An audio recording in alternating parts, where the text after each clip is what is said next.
And that story sets up our power panel right now. Just a couple of hours ago, the White House found itself getting pressed pretty hard by what should have been a friendly group of liberal bloggers at a conference. Here is how the Netroots group challenged White House official Dan Pfeiffer just a little while ago. Watch this very interesting exchange. Well, earlier this month, you actually wrote on the White House blog that the president will be the first one to tell you that we will not rest until every American who is looking for a job can find one. Does this mean we can expect a jobs bill from the president?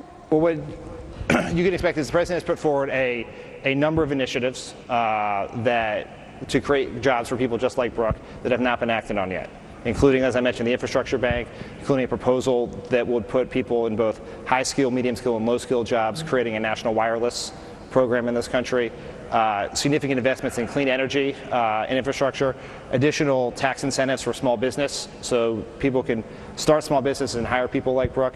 And you can expect that there will be more ideas along that front. And we're going to continue. We're going to do everything we can. We're going to push for them, and we're going to work with Democrats and Republicans in Congress to see what we can get passed. So the president is not going to be proposing a jobs bill then? You can expect the president will continue to propose additional initiatives to create jobs beyond the ones we said. There will be more initiatives, and we'll keep looking for additional ones. Whether that will be in one bill or in a series of different proposals, that's still to be determined, but there will certainly be new initiatives. Well, with a 9.1% unemployment rate, why wouldn't we have a jobs bill?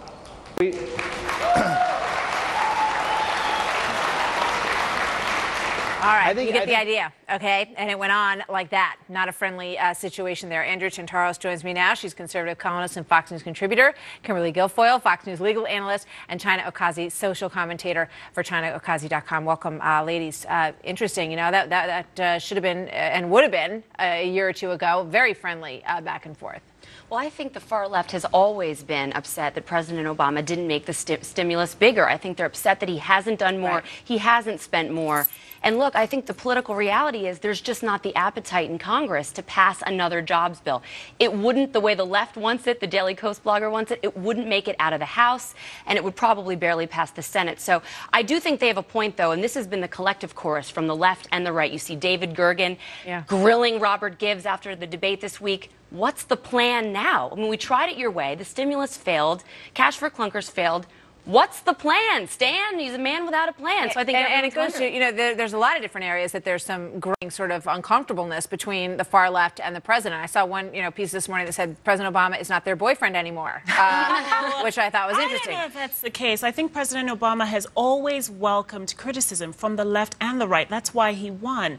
I think the issue here is a marketing and branding issue. He's doing so much, and people don't realize actually that the economy looks very different in the past 2 years than it did before he got elected. People don't know that because the branding and marketing message is not coming through. Because 9.1% of them don't have a job, and that's the and that's what she was hitting on. And whether you want to take it from a liberal perspective or a conservative perspective in terms of job creation, she's saying, you know what, whatever you guys are doing, it's not working. But do people realize we could have gotten into a much greater depression than we are now? We literally paused hemorrhaging. That doesn't translate well, and the things that he did to get us out of it haven't worked. And so they're saying now, look, we tried it your way. We spent a lot of money. We spent $4 trillion. We actually spent on the roughly 200,000 some private sector jobs that were created. Do you know how much it cost for one of those jobs? $1.7 million for one job under Obama's plan. You know you're in trouble when your own home team bloggers are turning against you, because guess what? Americans can do basic math. We still need jobs. He is a man without a plan. This is just one area of many, and I don't think he welcomes criticism at all. He's got 18 months to change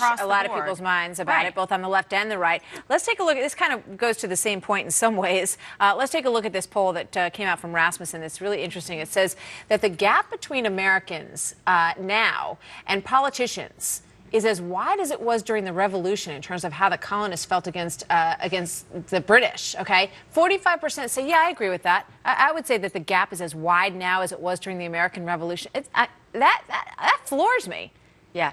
I think the Tea Party was the first sign of this. They really started to feel like, what are they doing down in Washington? And I think now everybody's paying attention because things are so bad. And I do think when you see scandals on top of not results, you know, you wonder, what is